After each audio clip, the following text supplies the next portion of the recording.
বিএনপির সিনিয়র যুগ্ম মহাসচিব রুহুল কবির রিজভী বলেছেন, দেশে ঝামেলা সৃষ্টি করার জন্য অন্য দেশের নাগরিকদের ভারত পুশিন করাচ্ছে। সরকারকে এর বিরুদ্ধে কঠোর ব্যবস্থা নিতে হবে।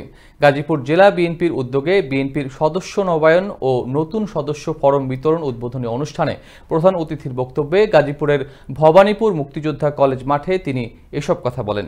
রুহুল কবির রিজভী আরও বলেন, পুশিনের মাধ্যমে ভারত পায়ে পাড়া দিয়ে ও গায়ে ধাক্কা দিয়ে ঝামেলার সৃষ্টি করতে চাচ্ছে।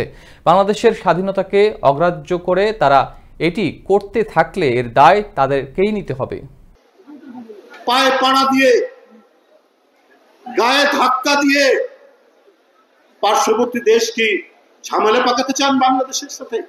হঠাৎ করে আজকে নীলফামারীর বর্ডার, আজকে লালমনিরহাটের বর্ডার, আজকে ঠাকুরগাঁর বর্ডার, আজকে মৌলভীবাজারের সীমান্ত, আজকে সাতক্ষীরার সীমান্ত, প্রতিদিন 20টা 25টা 40টা করে আপনার বিদেশি নাগরিক বলে তারা বাংলাদেশে পুশিং করছে।